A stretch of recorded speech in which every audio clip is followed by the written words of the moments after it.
So I want to start off by saying welcome back to the channel, and if you're new here, welcome. If you're a fanatic of everything entertainment, then this is the channel for you. But in today's movie review, we'll be talking about 2013's All Hallows Eve, aka where Art the Clown got his start. So let's get into it. Now, for the longest time, I've always been interested in this movie after watching the first Terrifier, but I didn't watch it up until the other day with my wife because I showed my wife the Terrifier films, which I don't know if I regret doing that or not, but yeah, finally got to check out All Hallows Eve. It was free on Tubi, so that really helped as well.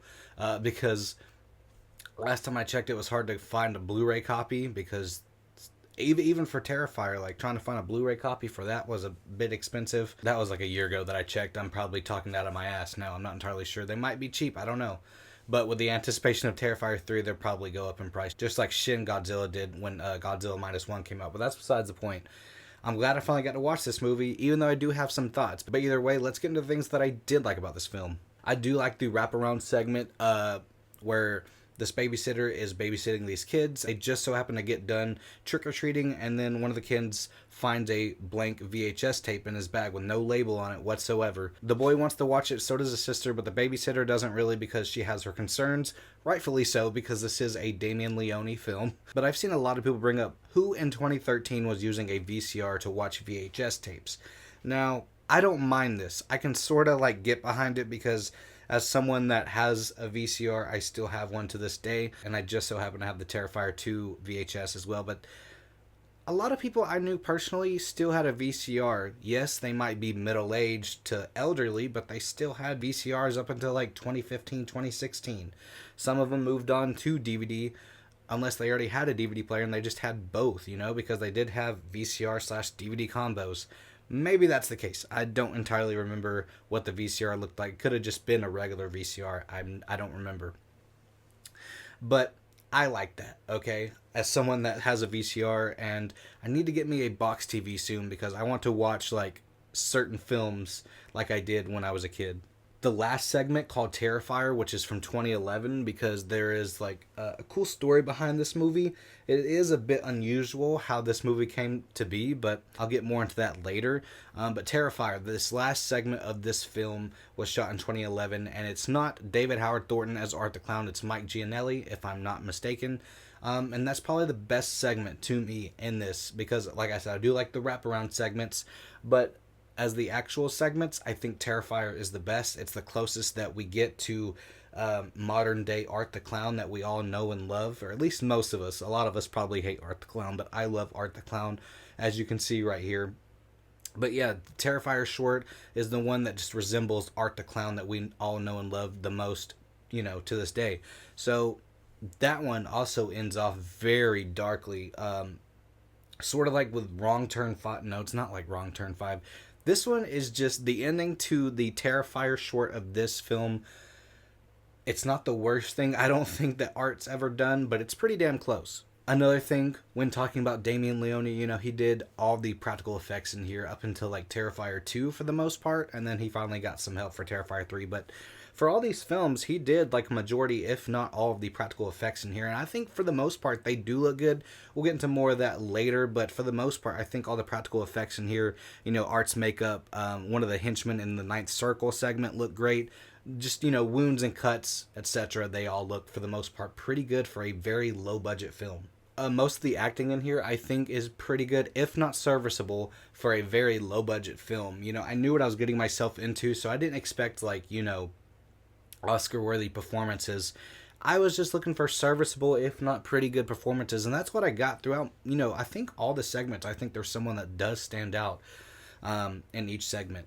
And the last thing I want to bring up in the positives is the mid or pre-credit scene. I don't remember if it happens right after the last frame of the film or if there's like a few seconds of credits beforehand, but there's this pre or mid-credit scene where we see Art the Clown just walking towards the TV, making it look like we're going to be the next victim, and I thought that was pretty cool. I wish they sort of brought that little that cliche back. It is very cheesy, but I'm a fan of it. So with that being said, let's move on to the mixed things with this film. And the thing that I have to emphasize the most is the use of Art the Clown and his screen time, which we have all come very accustomed to Art the Clown and him being like the main star of all these films. But I don't think that Damien Leone fully knew what he had up until the Terrifier film in 2016. So the use of Art the Clown, I think, is very mixed for me, because the first segment in here, called The Ninth Circle, this is like from 2008 or 2009, somewhere in there. So this Art the Clown, it's still played by Mike Gianelli, but this Art the Clown just looks like a regular guy dressed up in a mime costume, which doesn't really look that good. And then later on, but he does have this presence throughout the film, regardless if it's the end segment, even the second segment he's referenced in here, and then the Terrifier segment. It is not as good as the actual Terrifier films, but for what Damien Leone was going for with this film, with these shorts, I could have got a bit more throughout the whole film, but that's probably just me, because I'm just a big Art the Clown fan. I have been ever since 2016, or ever since the first film became big. I think that was 2018 when it came to Netflix, and everyone was raving about it, and then I finally got to watch it around the same time, so I'm just going to say 2018. But I just wish we could have got a lot more. That's just me, and if you go back and watch, this film after watching Terrifier 1 and 2, you'll probably have the same thing to complain about, and just, but still have a fun time with it because it's Art the Clown. The second thing I'm mixed on is the first segment in here, called The Ninth Circle. And this one, I was on board with it. It was pretty suspenseful up until the ending of that segment, where Satan impregnates the main lead of that short. And I could have done without that. That's something that I brought up to my wife. I'm like, do you want me to skip this? Because there's things that, I have boundaries, okay? And this one was about to cross it, but then they cut it, and it went back to, the wraparound segment. I'm like, thank God, because I didn't want to watch it any further. I can't watch sexual assault on film. That's something that I'm not a fan of. And every time that that's brought up in a film, I'm like, I want to fast forward this, but thankfully they didn't cross that boundary, but they were about to, and I'm like, yeah, I'm not a fan of this whatsoever. And speaking of The Ninth Circle, it was just really weird that basically Art the Clown was just a henchman for Satan. Weird. Another thing that I'm mixed on is the death of the children. Not because of it being taboo. I don't mind seeing kids die in movies. That's really weird to say, especially if some of my family's watching. And if you're watching any of these reviews for the Terrifier films, don't. You'll probably think a lot less of me, but that's besides the point. We all know how Terrifier 3 is going to go, and I can't wait for that. But I don't mind seeing kids die on screen. I know that's really weird. But it's not the tabooness of why I'm mixed on this. It's just the practical effects. It didn't look that good, which, like I said, I give massive props to Damien Leone, because he's the writer, director, and special effects makeup artist for most of these films. And it just looked like two doll heads. After you see their head, they got decapitated, and all you see is their heads after the babysitter finds them after seeing what Art the Clown did to them. But either way, like, I could have done with a bit better practical effects. Don't mind it. It just took me a bit out of it, especially when you want this scene to hit a lot harder, but it just doesn't because of how goofy it looks. The last thing I'm mixed on is the runtime. Usually when a film is 82 minutes, I'm like, that's great, because I don't mind, shorter movies. As I get older, I don't mind if it's a 2.5 hour movie or if it's an hour and a half movie. But sometimes when it's like an anthology or just a horror movie and I see that it's short, I'm like, great, they can get straight to the point. They don't with this, because it's, like I said, it's an anthology, and there's 3 segments in here. If you want to count the wraparound segments, that's 4. But either way, like, I was mixed on all of them, and I was just like looking forward for each one ending. For the most part, I'm a fan of the actual Terrifier short, but each segment, when it was like 5 minutes from ending, I'm like, is this about to end? Because I'm not the biggest fan of the first 2 segments. Thankfully 3 wraps it up sort of and just brings up my enjoyment of it, but the runtime, even though it was short, it felt a lot longer. So with that being said, let's move on to the things that I didn't like about this film. The second segment in here, as everyone brings up when talking about this movie, I don't mind there being like an alien story in here, but this one just wasn't it, especially when you see what the alien looks like. He looks like Scuba Steve. He looks like a scuba diver, and I'm like, aliens aren't really supposed to look like that, and the alien's already wearing a cliched mask. It just didn't really look that good. I get why Damien Leone did this, because, some producer gave him money to make a movie, and he already had two segments beforehand, including Art the Clown, and he just wanted to. And you could tell too, because like this movie, this segment looks a lot newer than the other ones. And this one actually looks professionally shot compared to the other ones.